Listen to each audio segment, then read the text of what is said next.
suis fatigué. Et salam le monde, c'est Hakim Babati, j'espère que vous allez bien. Les amis, on se retrouve évidemment au lendemain de cette énième désillusion, de cette énième défaite en Ligue des Champions, de cette énième pire soirée, de cette énième clim, de cet énième match de merde, quoi. Voilà, cet énième tout ce que vous voulez. Les gars, je suis fatigué. Le pire, c'est que, tu vois, là, je pourrais en vrai faire la vidéo en détente et dire, mais les gars, tout ce qui se passe là, je l'avais annoncé auparavant. Allez voir ma vidéo où je débriefe le match d'avant contre Lens, quand on gagne contre Lens, où je dis encore une fois qu'on n'est pas rassurant. Enfin, en tout cas, que c'est pas rassurant notre prestation, qu'encore une fois, en termes de concrétisation, de conclusion, de finition, on est nul, on est zéro. Et on continue à me taper dessus en disant, mais Hakim, t'es trop injuste, quand même t'es trop méchant, t'es trop dur, parce que le PSG a fait un bon match. Mais les gars, un match de foot, ça se joue comment? On a 2 cages, c'est l'équipe qui marque le plus de buts qui a gagné, point final. Donc allez inventer un sport où on garde juste la balle. En fait, vous jouez pas au football. Jouez à la conservation ball, si vous voulez. Vous savez, ceux qui font du foot, des fois en échauffement, on fait de la conserve. Voilà, de la conserve, comme on dit, de la conservation, où voilà, il y a des thèmes, 3 touches, il faut faire 10 passes, celui qui a fait le plus de passes gagne, l'équipe voilà, qui a fait le plus de passes gagne et tout. Mais allez faire ça, et allez arrêtez de me nuire là en commentaire, Ah, je suis fatigué, j'ai mal à la gorge en plus. Ça me saoule, je vous jure, je suis tombé malade, hein. Je suis enrhumé de ouf. La clim m'a rendu malade, voilà. J'ai attrapé un coup de froid. Je vous dis la vérité, je suis enrhumé, je pense que ça s'entend de ouf. Je suis fatigué, j'ai mal à la gorge, je suis en train d'être grippé de fou. Franchement, cette équipe-là me rend malade. Je suis malade avec cette équipe. Je suis malade de ouf. J'ai même pas commencé là à débriefer vraiment le match, mais juste dans mon esprit, je suis malade de ouf. Bref, on va commencer par le commencement, les gars. Franchement, si je dois dire un truc de positif, les 15 premières minutes. Les 15 premières minutes, entame de match très sérieuse. Comme d'habitude, on a des occasions mais on ne marque pas. Mais en tout cas, on va dire globalement, dans le jeu, c'est super intéressant avec et sans ballon. On a le ballon, on arrive quand même à se créer des décalages, à se créer des espaces, il n'y a pas de souci. Avec aussi une grosse occasion de Hakimi au bout d'une minute de jeu. Encore une fois, un latéral qui a une occasion, tu vois. Et même sans ballon. C'est-à-dire, on perd le ballon direct, il y a le contre très fort, le pressing, et on récupère le ballon dans les 3-4 secondes où on l'avait perdu auparavant. Ça, nickel. Et l'Atlético n'arrivait même pas à produire son jeu. Griezmann était muselé. Voilà, franchement, on était hyper bien en place. Le bloc très haut. Tout était parfait. Là, je parle des 15 premières minutes. Donc, on marque logiquement. Voilà, franchement, il n'y a pas plus logique après avoir inscrit ce premier but du côté du Paris Saint-Germain. Zahir Emery. C'est Zahir Emery qui apprend aux attaquants, aux joueurs un peu plus offensifs, d'être lucides devant le but. Déjà, juste ça, je me suis dit, déjà, la soirée, elle n'est pas normale. J'ai dit non, c'est la lucidité. Alors, c'est grâce, il faut le dire aussi, c'est grâce à ce pressing. Beaucoup vont tomber sur Clément Lenglet, le défenseur de l'Atlético de Madrid, mais il faut avouer que le contre-pressing, le pressing, bref, ce bloc haut a gêné les défenseurs de l'Atlético. Je pense que ça aurait pu être n'importe qui aurait pu perdre ce ballon, même si en vrai de vrai, il aurait dû l'envoyer en touche, mais peut-être qu'il avait une consigne, c'était de relancer propre et de pouvoir sauter ce pressing-là après, en cassant les lignes avec une passe ou deux dans l'intervalle. Mais voilà, il s'est bien fait presser. Dembélé a bien fait son job. Zahir Emery, qui dans la transition propose une solution et après transforme ce but avec ce petit piqué. Là, on se dit, voilà, tout se passe bien. Et je pense que même vous l'avez vu aussi dans la vidéo réaction avec le padré, les amis. Pour ceux qui ne l'ont pas checké, n'hésitez pas. Bon, je suis content, mais je suis pas encore dans le soulagement parce que je me dis, attends, le plus important, il n'est pas là. C'est comment on va réagir après. Est-ce qu'on va continuer le job ou on va s'arrêter? Bah les gars, vous connaissez la réponse. 4 minutes plus tard, on se prend un but où tout le monde est à l'arrêt. Tout le monde est à l'arrêt. On se prend un but, les mecs, où la défense laisse des espaces, ce qu'on ne faisait pas au départ, et on a arrêté de jouer en fait. Nuno Mendes, qui défensivement a été exécrable dans cette rencontre. Moi, je kiffe Nuno Mendes. Hein. C'est l'un des meilleurs joueurs du Paris Saint-Germain cette saison, il n'y a pas de souci hein, avec Hakimi. C'est les latéraux qui sont les meilleurs. Alors, offensivement, je ne peux pas lui reprocher grand-chose dans cette rencontre, mais défensivement, c'est une catastrophe, ce mec. Il n'y a aucune solidité défensive. C'est une catastrophe de défendre comme ça quand tu as un joueur professionnel, un joueur international, un joueur qui joue la Ligue des Champions. C'est une catastrophe. Donc on se prend ce but. Bon, Donnarumma fait l'arrêt derrière Nuno Mendes qui a du mal à se dégager. Après, il y a un imbroglio, un cafouillage. Mais on va dire, ouais, c'est faux, t'as pas de chance. Mais le cafouillage, on l'a créé nous. Parce que on est endormi, on n'est pas concentré, on n'est pas sur le porteur de balle. Voilà.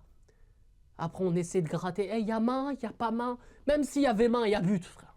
On s'en fout. Voilà, réveillez-vous. Et il s'est passé quoi après? Ah bah après les gars, c'est simple. Hein. Après, c'est un coma artificiel. C'est-à-dire que il se passe rien. Barcola, Barcola, c'est terminé. C'est voilà, je pense que Daniel Riolo, il a dû sortir le champomis en se disant bah alors les gars, voilà. Mais de toute façon, lui, j'en parlerai aussi dans une prochaine vidéo. Vous saurez pourquoi. Barcola inexistant. Asensio, comme j'ai dit encore une fois dans la vidéo précédente contre Lens, Asensio en 9 ou en faux 9, en 9,5, en ce que tu veux. En Ligue 1 si tu veux, mais en Ligue des Champions, ça sert à rien. Le mec, une demi-heure de jeu, il touche 11 ballons. Le même nombre de ballons que si c'était Erling Haaland.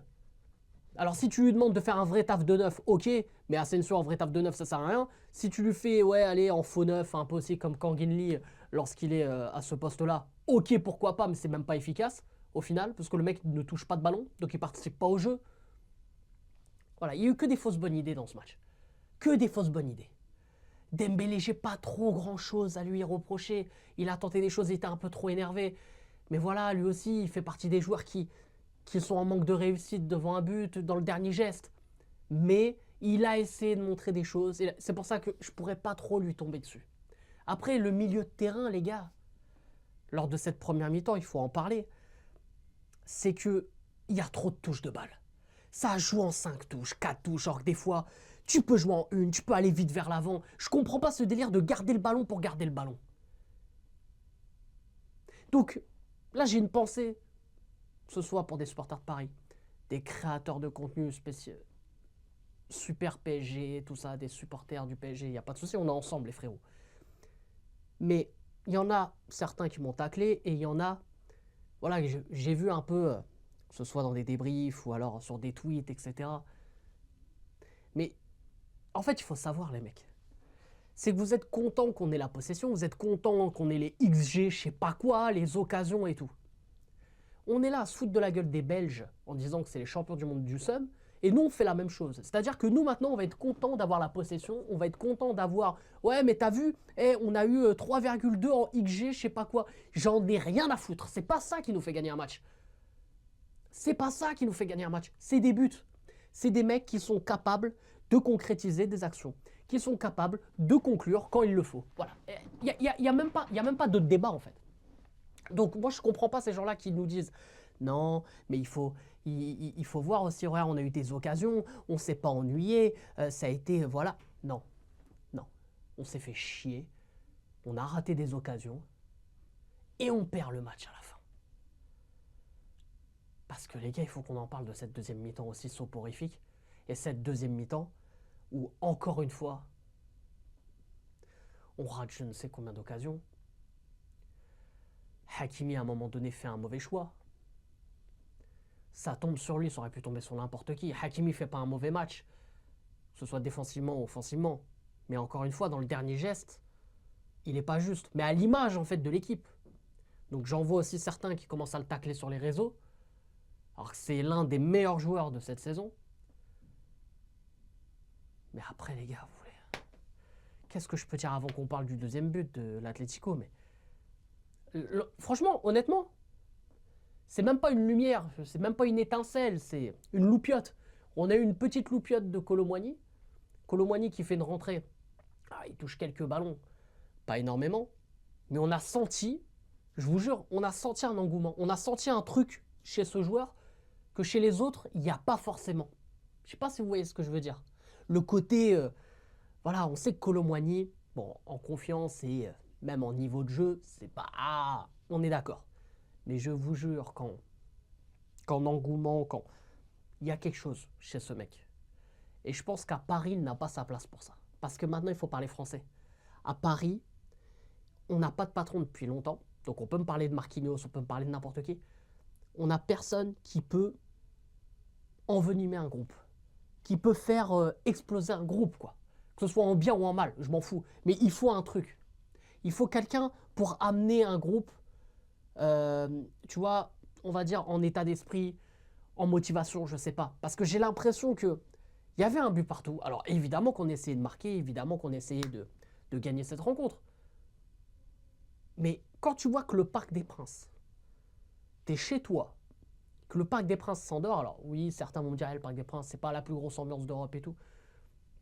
Mais crois-moi bien qu'aux autres époques de l'ère Qatari, le Parc des Princes pouvait s'enflammer sur un geste, sur une attitude, sur une action anodine, on va dire.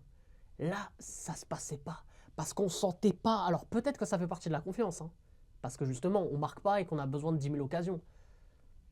Mais il faut réussir à l'amener, ce truc-là. Il faut réussir à le provoquer. Et on le fait pas, ça. Ça, on le fait pas, les mecs. Barcola, il tente des trucs, il a tout raté. On n'a pas senti voilà, une soif de revanche, de retenter, de... Voilà, je sais pas. Et les milieux de terrain... Moi, j'ai un problème quand même avec ce milieu. Alors, oui, il est mignon, ce milieu de terrain. Voilà, ils sont pas très grands, ils sont un peu techniques, tout ça. Mais ça fait trop de touches de balle. Il n'y a pas... Il n'y a pas le côté un peu vicieux dans ce milieu de terrain. Évidemment, ça manque un peu d'expérience, c'est normal. Mais les gars, on va pas se mentir. En face, il y avait qui? L'Atlético, les mecs. Je parle pas de l'Atlético depuis tout à l'heure, mais l'Atlético, c'est là, de cette année, c'est pas fou, les mecs. Hein. On joue pas l'Atlético d'il y a 3-4 ans. Hein. C'est pas fou du tout. Hein. Et on arrive à se faire ridiculiser. Hein. Parce qu'on va revenir sur ce fameux but de l'Atlético. Évidemment, ça part de quoi? Encore une occasion pour nous. Hakimi qui ajuste mal le centre pour Nuno Mendes. Alors ça aussi, c'est lunaire. Ça, c'est lunaire, hein, les mecs. On a une occasion à la 93e. C'est les deux latéraux qui sont devant le but. Déjà, ça, c'est exceptionnel. Pour moi, ça me fume. Hein. Alors, il n'y a pas de souci. Oui, Luis Enrique, il apporte un autre jeu.